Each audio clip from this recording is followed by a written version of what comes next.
In the previous video, we have used AWS console to set up a cloud search engine.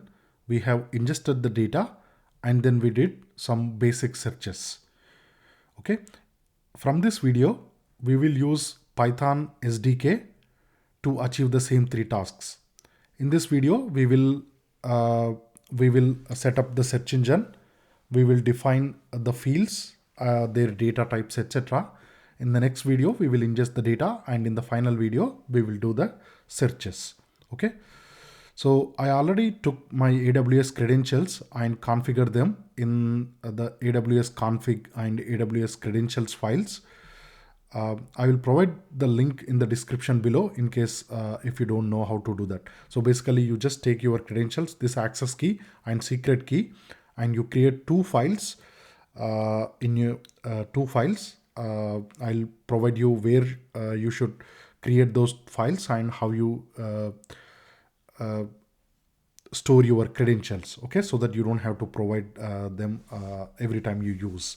Okay, all right. This is just a code formatter. We are going to use Boto3 SDK and the pandas. For this video, we don't need pandas, but to ingest the data, if we are reading the data from Python files, then the JSON and time in case if you want to see how much time it is taking, etc. Okay. So we start with Boto3 client. In this case, it's a CloudSearch. Now we have to give the domain a name like we did here. So we have to choose a domain name. So let's create. So we already have a few domains like 1, 2, 4. Let me create a new domain. Let's say which is 5. Okay.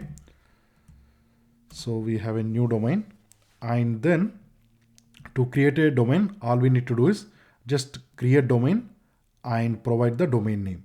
Okay. And we'll get the response. And if the domain is created successfully, then from the response dictionary, we'll get the code, the status code 200. That means it is successful. Okay. So let's do that.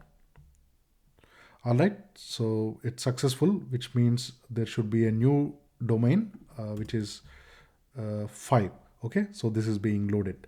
Now it takes about 10 minutes for the domain to set up, and then we can get the domains document endpoints, search endpoints, etc.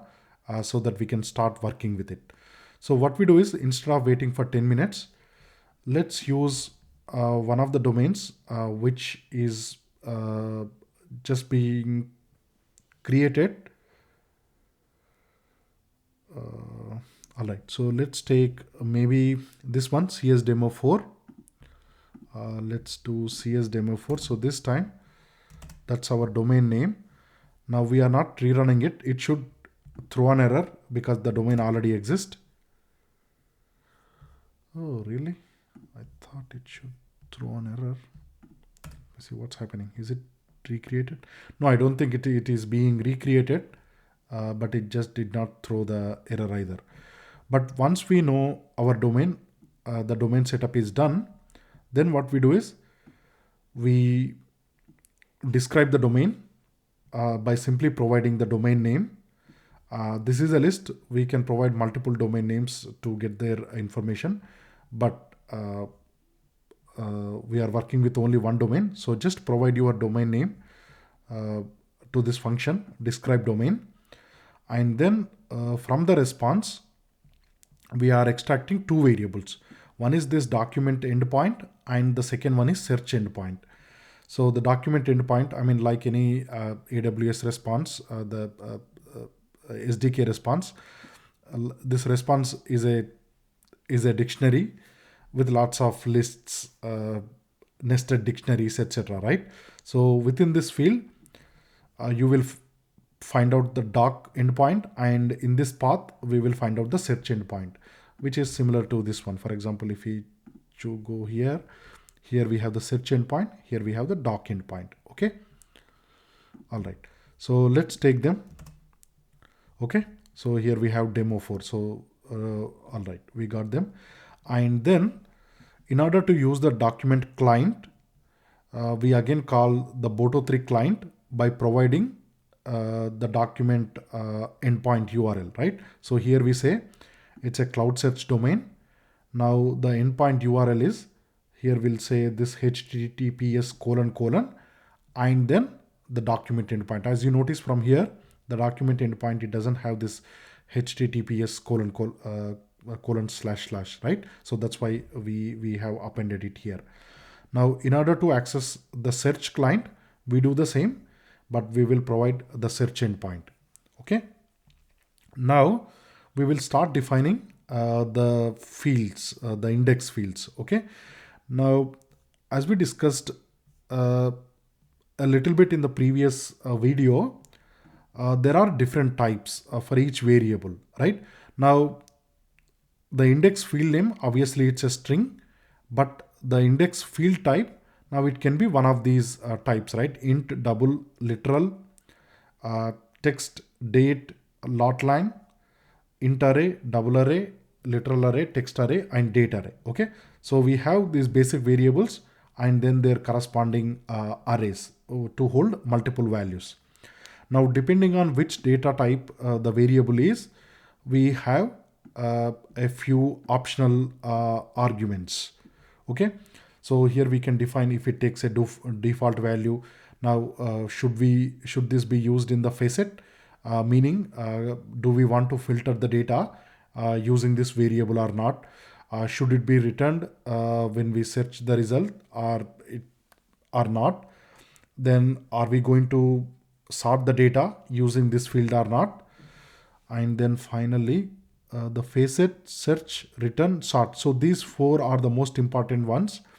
Now default, in case if you are not providing any value, we can provide a default value here. So it's get filled if you are not providing value while ingesting the data. Okay, but these four are the main attributes. Now for all variables, we pretty much have the same optional arguments. Okay, so as you can see, for double array, for example, if the data type is double array or literal array, etc., we mainly have the same options, like do we want to do the filtering by enabling this facet? Do we want to include this in the search? Do we want this field to be returned? Okay. All right. Now what we do is, let's load Amazon search data so that we know we have 11 fields this data set. So we are going to define those index fields one by one. Okay.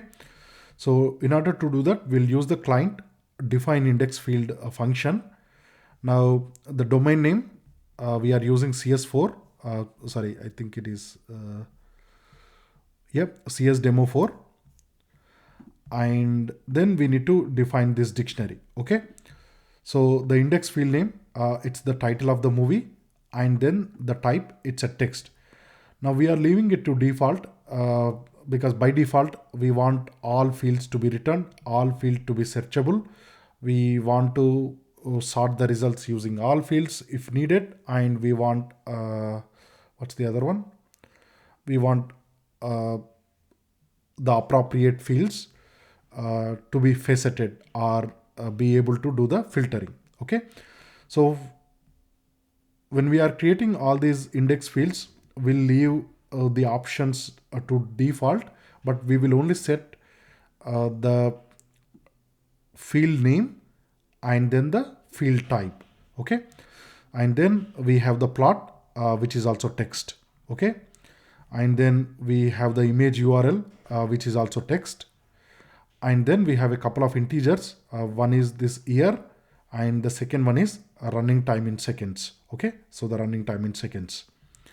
And we also have rank, which is in also integer. And then we have the user rating, which is a double. Release date, that's a date. And finally, we have three attributes which are arrays. So we have actors and directors, which are these text arrays, meaning they can hold any value. Whereas we have one literal array, which is genre. So we have predefined genres, meaning this field can take values either one to many of predefined values only. Okay, So I have already run the code, meaning I have already created, if we go here, then if you look for this index options, this is what you will see. Okay, so we provided all these two defaults. You remember search, facet, return, and sort. These four are the important ones. Okay, the highlight only if we are doing it on the console. Okay, so depending on which data type we choose, uh, the search engine has automatically enabled some default options, right? For example, uh, all fields are included for the search, and the search engine going to return all fields by default. Okay, so by default search and return are enabled for all fields.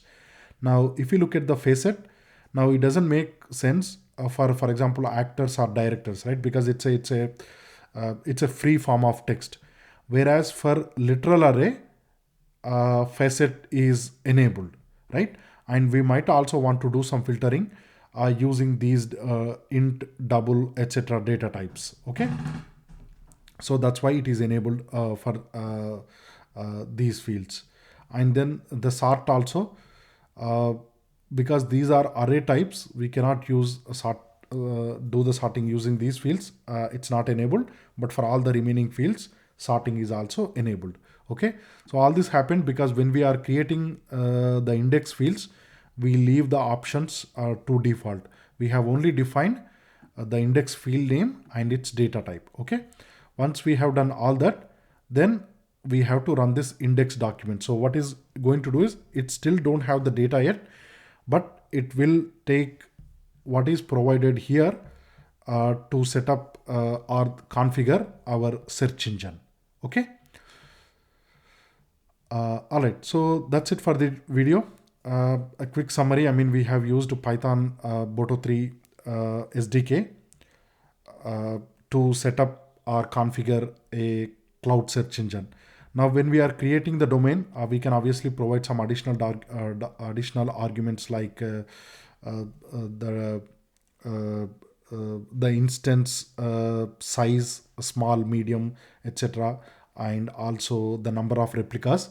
But we are for this demo, we are doing it all defaults. Okay, we are using all defaults.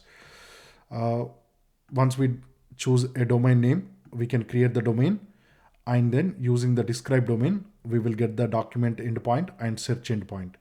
So in this, for uh, and then we have defined the index fields where the field name and the data type, the remainings we leave it to default, and then finally we have indexed the document or configure the search engine. Okay, that's all for this video.